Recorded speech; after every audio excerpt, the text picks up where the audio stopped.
हाल ही में supreme court ने चुनाव आयोग को कड़ी फटकार लगाई है। अच्छा, ये पश्चिम बंगाल वाला मामला है ना? हाँ बिल्कुल, जहां लॉजिकल डिस्क्रिपेंसी या तकनीकी विसंगति के नाम पर लगभग 34 लाख मतदाताओं के नाम मतदाता सूची से अचानक काट दिए गए। देखिए, ये एक बेहद गंभीर संवैधानिक मुद्दा है। यहाँ प्रतियोगी छात्रों को सुप्रीम कोर्ट की टिप्पणी को गहराई से समझना होगा। हाँ, अदालत ने क्या कहा इस पर? अदालत ने स्पष्ट किया है कि मतदाता सूची में नाम होना और वोट देना केवल एक कानूनी या संवैधानिक अधिकार नहीं है, ये उससे कई बढ़कर है। अदालत ने इसे राष्ट्रीयता और देशभक्ति की एक भावनात्मक अभिव्यक्ति यानी सेंटिमेंटल एक्सप्रेशन कहा है। भावनात्मक अभिव्यक्ति, ये बहुत ही गहरा शब्द है। बिल्कुल है। जब कोई नागरिक वोट डालता है तो वो सिर्फ एक बटन नहीं दबा रहा होता, वो अपनी नागरिकता का जश्न मना रहा होता है। अगर हम संविधान के पन्ने पलटें तो अनुच्छेद 324 चुनाव आयोग को स्वतंत्र चुनाव कराने की शक्तियां देता है। हाँ, और अनुच्छेद 325 भी तो है। एकदम सही। अनुच्छेद 325 स्पष्ट करता है कि धर्म, मूल वंश या जाति के आधार पर किसी भी व्यक्ति को मतदाता सूची से बाहर नहीं किया जा सकता। और सबसे महत्वपूर्ण है अनुच्छेद 326, जो वयस्क मताधिकार की गारंटी देता है ना? बिल्कुल। इन 34 लाख लोगों को बिना उचित सुनवाई के बाहर कर देना सीधे तौर पर इन अनुच्छेदों की मूल भावना का उल्लंघन है। अगर इसे मैं एक आम उदाहरण से समझाऊं, तो चुनाव आयोग का ये नया एल्गोरिदम एक ऐसे सख्त नाइट क्लब बाउंसर की तरह बर्ताव कर रहा है। हाँ, नाइट क्लब बाउंसर, वो कैसे? मतलब जो अंदर मौजूद वैध सदस्यों को सिर्फ इसलिए कॉलर पकड़कर बाहर निकाल रहा है क्योंकि उनके आईडी कार्ड पर कोई मामूली टाइपिंग मिस्टेक है। तो क्या प्रशासनिक रूप से चीजों को क्लीन करने के नाम पर हम निष्पक्ष चुनाव के सिद्धांत को ही दांव पर लगा सकते हैं? ये तुलना बिल्कुल सटीक है और यही तो प्रक्रिया बनाम तकनीक की बहस है। एल्गोरिदम केवल डेटा देखता है, वो इंसानी गलतियों, टाइपिंग के त्रुटियों या स्थानीय प्रशासन की कमियों को नहीं समझता। तो चुनाव आयोग ने इसका क्या कारण बताया? चुनाव आयोग ने स्पेशल इंटेंसिव रिवीजन के नाम पर यह छटनी की, लेकिन कानूनी सिद्धांत कहता है कि ड्यू प्रोसेस यानी उचित कानूनी प्रक्रिया का पालन होना चाहिए। मतलब जिन लोगों के नाम काटे गए उन्हें अपनी बात रखने का मौका ही नहीं मिला। यही तो चुनौती है। रिपोर्ट बताती है कि 19 अपीलीय न्यायाधिकरणों पर इन लंबित मामलों का भारी बोझ है। ओहो। तो जब अपील सुनने की क्षमता ही नहीं होगी तो ये तकनीकी छटनी असल में मनमाने ढंग से नाम हटाने की प्रक्रिया बन जाती है, जो कि हमारे लोकतंत्र के लिए एक बहुत बड़ा खतरा है। और यहीं से प्रतियोगी छात्रों के लिए अक्सर एक ट्रिकी सवाल बनता है। अगर मैं एक प्रैक्टिस सवाल पूछूं तो परीक्षा में आ सकता है कि भारतीय संविधान के किस अनुच्छेद के तहत वयस्क मताधिकार की गारंटी दी गई है, जिसे हाल ही में सुप्रीम कोर्ट ने भावनात्मक अधिकार का दर्जा दिया है। विकल्प हो सकते हैं अनुच्छेद 324, 25, 26 या 27। हाँ, और यही कई बार उम्मीदवार अनुच्छेद 324 और 326 के बीच कंफ्यूज हो जाते हैं। बिल्कुल। तो इसका सही जवाब क्या होगा? इसका सही उत्तर विकल्प सी है, यानी अनुच्छेद 326। ये एक बहुत ही सामान्य दुविधा है। देखिए, अनुच्छेद 324 चुनाव आयोग की स्थापना और उसकी शक्तियों से संबंधित है। अच्छा, और वयस्क मताधिकार का वास्तविक अधिकार 326 से मिलता है? बिल्कुल। यह अनुच्छेद स्पष्ट रूप से प्रावधान करता है कि 18 वर्ष से अधिक आयु के प्रत्येक नागरिक को मतदान का अधिकार है। तो राजनीति विज्ञान के इस पहलू को समझने के बाद मेरे मन में एक बहुत ही स्वाभाविक सा सवाल उठता है। बताइए। वोट देने का अधिकार तो मिल गया, लेकिन क्या ये राजनीतिक अधिकार व्यक्ति की आर्थिक स्थिरता की गारंटी देता है? यहीं से हमारी चर्चा का रुख आर्थिक अधिकारों की ओर मुड़ता है, जो हमारे सिलेबस के जीएस पेपर 3 का एक बहुत ही महत्वपूर्ण हिस्सा है। बिल्कुल। हाल ही में विश्व बैंक के एक पॉलिसी पेपर ने एक बहुत ही चौंकाने वाली बात कही है। इस रिपोर्ट के अनुसार भारत में एक असुरक्षित मध्यम वर्ग यानी वल्नरेबल मिडिल क्लास तेजी से आकार ले रहा है। हाँ, और इसके पीछे का अर्थशास्त्र समझना उम्मीदवारों के लिए बहुत जरूरी है। ये असुरक्षित मध्यम वर्ग असल में है कौन? देखिए, ये वो वर्ग है जो कागजों पर तो आधिकारिक गरीबी रेखा से ऊपर आ गया है, लेकिन आर्थिक झटकों के प्रति इसकी संवेदनशीलता बहुत ज्यादा है। मतलब थोड़ी सी परेशानी आई और ये वापस गरीबी में जा सकते हैं। एकदम सही। अगर हम ई श्रम पोर्टल का डेटा देखें तो तस्वीर और भी साफ हो जाती है। लगभग 94% अनौपचारिक कर्मचारी 10,000 रुपए प्रति माह से कम कमाते हैं। बाप रे, 94%! आज की महंगाई में 10,000 रुपए में परिवार कैसे चलता होगा? यही तो सोचने वाली बात है। दूसरी तरफ विनिर्माण या मैन्युफैक्चरिंग क्षेत्र से एक और चिंताजनक आंकड़ा है। वहां 24 मिलियन नौकरियों का नुकसान हुआ है। ओहो, तो ये लोग काम करने कहाँ जा रहे हैं फिर? जब कारखानों में काम कम होता है तो लोग वापस कृषि क्षेत्र में जाने को मजबूर होते हैं, जहां पहले से ही आवश्यकता से अधिक लोग काम कर रहे हैं। जिसे हम प्रच्छन्न बेरोजगारी कहते हैं। बिल्कुल। और इसके साथ ही युवाओं में बेरोजगारी दर 45% के खतरनाक स्तर को छू रही है। अगर हम इस असुरक्षित मध्यम वर्ग की कल्पना करें तो ये उस व्यक्ति की तरह जो गहरे पानी में लगातार हाथ पैर मार रहा है। एक बहुत अच्छा रूपक है ये। मतलब वो डूब नहीं रहा है, अत्यधिक गरीबी में तो नहीं है, लेकिन वो तैरकर सुरक्षित किनारे पर भी नहीं पहुंच पा रहा है। कोई एक बीमारी आई और वो वापस दलदल में खिसक सकता है। बिल्कुल सही। और उस किनारे तक पहुंचने के लिए जिस लाइफ जैकेट की जरूरत है उसे अर्थशास्त्र की भाषा में सामाजिक सुरक्षा जाल या सोशल सिक्योरिटी नेट कहते हैं। तो इसके लिए कोई अंतर्राष्ट्रीय संगठन कुछ कह रहा है क्या? हाँ, इसी खतरे को भांपते हुए अंतर्राष्ट्रीय श्रम संगठन यानी ILO ने अपनी रिपोर्ट में वकालत की है कि सभी श्रमिकों के लिए, चाहे वे असंगठित क्षेत्र के ही क्यों ना हो, सार्वभौम सामाजिक सुरक्षा होनी चाहिए। और भारत सरकार भी तो कुछ मोर्चों पर काम कर रही है ना, जैसे वो स्टार्टअप वाला फंड। हाँ, startup India fund of funds 2.0। इसके तहत 10,000 करोड़ रुपए का आवंटन किया गया है। DBIIT द्वारा प्रबंधित इस फंड का मुख्य लक्ष्य डीप टेक स्टार्टअप्स को बढ़ावा देकर उच्च उत्पादकता वाली नौकरियां पैदा करना है। और एक सकारात्मक केस स्टडी अमूल से भी तो आई है। बिल्कुल। FMCG कंपनी अमूल ने 1 ट्रिलियन रुपए का टर्नओवर पार कर लिया है। अमूल का यह सहकारी मॉडल इस बात का सटीक उदाहरण है कि कैसे बिचौलियों को हटाकर मुनाफे का एक बड़ा हिस्सा सीधे किसानों की जेब में पहुंचाया जा सकता है, जो उन्हें आर्थिक झटकों से बचाता है। लेकिन एक सेकंड रुकिए, जब हम अर्थव्यवस्था की बात कर रहे हैं तो एक और खबर ने सुर्खियां बटोरी हैं, विंडफॉल टैक्स। हाँ, अंतर्राष्ट्रीय बाजार में कच्चे तेल की कीमतों के $100 प्रति बैरल के पार जाने के कारण। हाँ, तो सरकार ने डीजल और ATF के निर्यात पर ये विंडफॉल टैक्स बढ़ा दिया है। अब एक सवाल जो शायद छात्रों के मन में आता होगा, अगर सरकार अचानक से इतना टैक्स लगा देगी तो क्या कंपनियों को भविष्य में निवेश करने से डर नहीं लगेगा? ये एक बहुत ही शानदार सवाल है और यहीं पर डायनामिक टैक्स सिस्टम या गतिक कर प्रणालियों को समझना जरूरी है। तो ये सामान्य टैक्स से अलग कैसे है? देखिए, विंडफॉल टैक्स कोई सामान्य कॉर्पोरेट टैक्स नहीं है जो कंपनी की मेहनत या नवाचार पर लगाया जाता है। इसे ऐसे समझिए, मान लीजिए मध्य पूर्व में कोई युद्ध शुरू हो गया, वैश्विक स्तर पर तेल की आपूर्ति बाधित हुई और कीमतें आसमान छूने लगी। हाँ, तो इससे भारत की रिफाइनरी कंपनियों को फायदा होता है? बिल्कुल। अब इन कंपनियों ने रातों रात कोई नई तकनीक नहीं खोजी, न ही उन्होंने कोई अतिरिक्त मेहनत की, लेकिन बाहरी परिस्थितियों के कारण उन्हें अचानक छप्पर फाड़ मुनाफा होने लगा। अच्छा, तो ये बिना मेहनत का मुनाफा है? एकदम सही। सरकार का तर्क यही है कि ये अर्न्ड प्रॉफिट है जो वैश्विक संकट के कारण मिला है। इसलिए इस अप्रत्याशित मुनाफे पर जो अतिरिक्त अस्थायी कर लगाया जाता है वही विंडफॉल टैक्स है। समझ गए।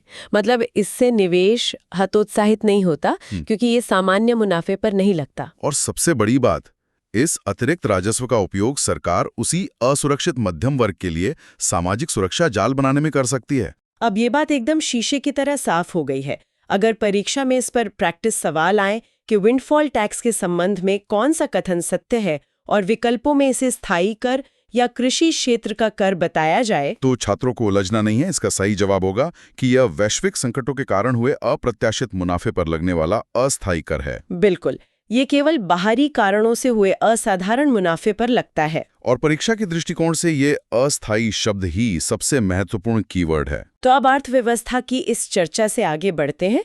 इन विनिर्माण क्षेत्रों को सहारा देने के लिए हमें बुनियादी ढांचे की जरूरत है, यानी सड़कों और हवाई अड्डों की। हाँ, लेकिन ये विकास अपने साथ एक बहुत बड़ी हिडन कॉस्ट लेकर आता है और यहीं से हमारा अगला विषय जुड़ता है, पर्यावरण और बुनियादी ढांचा, जो GS पेपर 3 का ही हिस्सा है। तो कौन से बुनियादी ढांचे की बात हो रही है यहाँ? ओडिशा के पुरी जिले में श्री जगन्नाथ अंतर्राष्ट्रीय हवाई अड्डे का प्रस्ताव रखा गया है, लेकिन भारतीय वन्य जीव संस्थान यानी WII ने इस पर गहरी चिंता व्यक्त की है। वन्यजीव संस्थान की चिंताएं पूरी तरह से वैज्ञानिक तथ्यों पर आधारित हैं। देखिए, जिस जगह पर यह प्रस्तावित हवाई अड्डा बनना है वो पर्यावरण की दृष्टि से बेहद संवेदनशील है।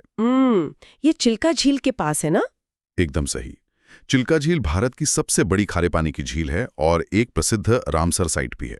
इसके अलावा ये पूरा तटीय इलाका ऑलिव रिडले कछुओं के घोंसले बनाने की जगह है। और मैंने पढ़ा था कि इसी समुद्री क्षेत्र में दुर्लभ इरावदी डॉल्फिन का आवास भी है। बिल्कुल है, लेकिन सिर्फ जलीय जीव ही खतरे में नहीं है। ये हवाई अड्डा सेंट्रल एशियन फ्लाईवे के ठीक बीच में आता है। ओह, अगर मैं गलत नहीं हूं तो ये प्रवासी पक्षियों का एक प्रमुख हवाई मार्ग है ना? बिल्कुल सही। हर साल सर्दियों में लाखों प्रवासी पक्षी मध्य एशिया से उड़कर भारत आते हैं।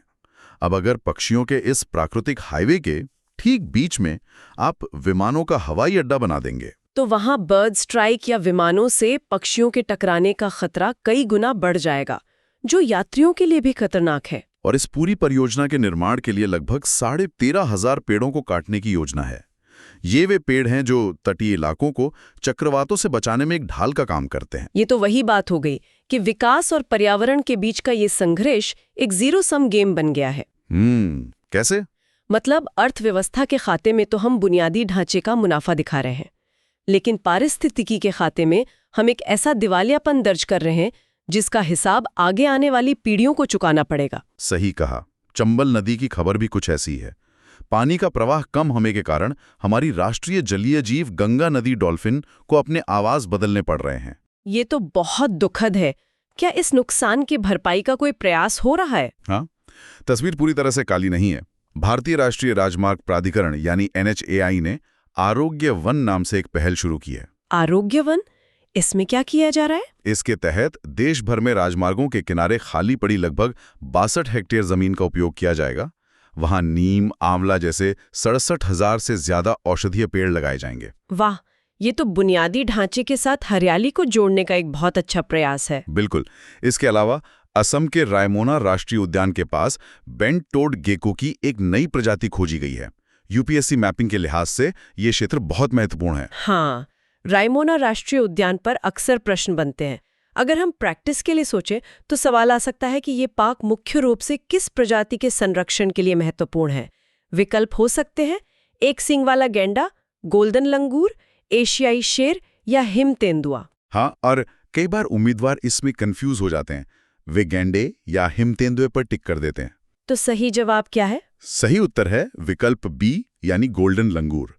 रायमोना नेशनल पार्क असम के कोकराझार जिले में है और पूर्वी हिमालयी जैव विविधता हॉटस्पॉट का हिस्सा है। उम्मीदवारों को ये अपने नोट्स में हाईलाइट कर लेना चाहिए। बिल्कुल।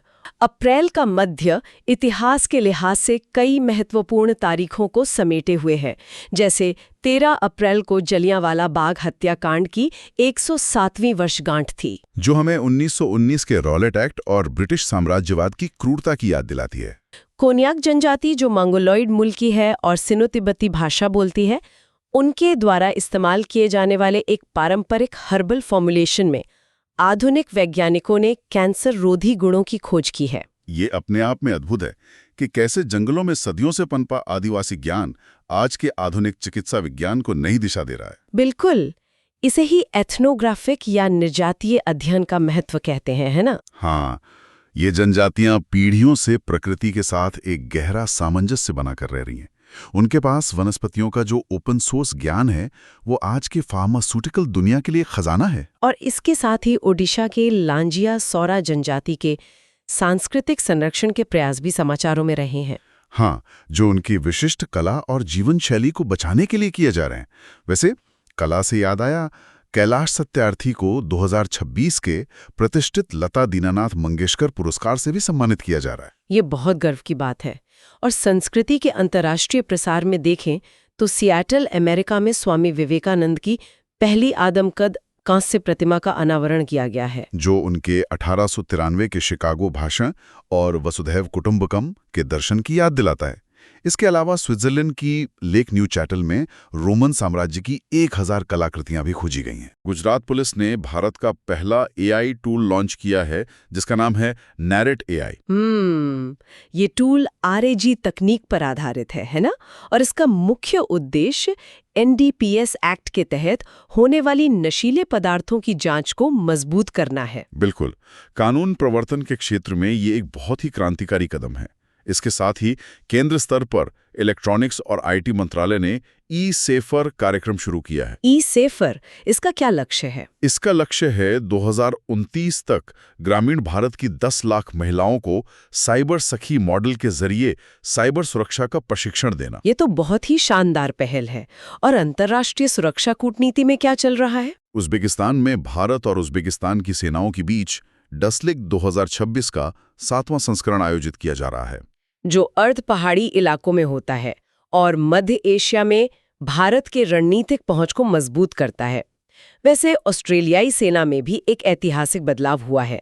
सुसैन कॉयल को सेना की पहली महिला प्रमुख नियुक्त किया गया है। हाँ, ये महिला सशक्तिकरण का एक बड़ा उदाहरण है। ये सभी घटनाक्रम बहुत महत्वपूर्ण है, लेकिन मुझे इस नैरेट एआई टूल पर एक गहरा संदेह है। अच्छा, क्या संदेह है? हम सभी जानते हैं कि आर्टिफिशियल इंटेलिजेंस हैलुसिनेशन का शिकार होता है। मतलब जब उसे जवाब नहीं पता होता तो वो पूरे आत्मविश्वास के साथ गलत तथ्य गढ़ने लगता है। हाँ, ये तो एआई की एक जानी मानी खामी है।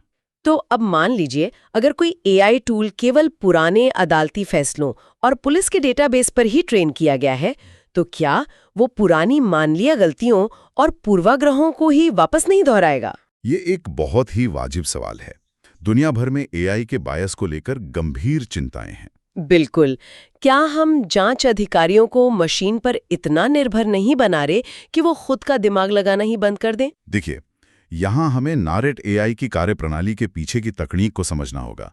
ये आरएजी यानी रिट्रीवल ऑगमेंटेड जनरेशन पर काम करता है। इसका क्या मतलब हुआ? इसका मतलब है कि ये एआई इंटरनेट के किसी खुले समुद्र में जाकर जानकारी नहीं उठाता जहां से गलत तथ्य आने का डर हो। ये एक क्लोज्ड और वेरीफाइड डेटाबेस पर काम करता है। अच्छा, मतलब इसकी एक सीमित और सुरक्षित डिक्शनरी है। एकदम सही। इसे केवल सुप्रीम कोर्ट के सत्यापित फैसलों और पुष्ट कानूनी संहिताओं तक ही पहुंच दी गई है। ये पहले जानकारी निकालता है और फिर जवाब जनरेट करता है। और दूसरी बात, ये एआई खुद जज या जांच अधिकारी नहीं है। तो ये कोई फैसला नहीं सुनाता? बिल्कुल नहीं। ये बस एक बेहद स्मार्ट लीगल असिस्टेंट की तरह काम करता है। समझ गई। लेकिन ये केवल एनडीपीएस यानी ड्रग्स वाले मामलों में ही क्यों केंद्रित है? क्योंकि मादक पदार्थों की तस्करी के मामलों में कानून बहुत सख्त है और इसी वजह से इसमें जांच की प्रक्रिया भी बहुत जटिल होती है। कई बार पुलिस ड्रग माफिया को पकड़ तो लेती है, लेकिन अदालत में एक छोटी सी तकनीकी खामी के कारण वो छूट जाता है।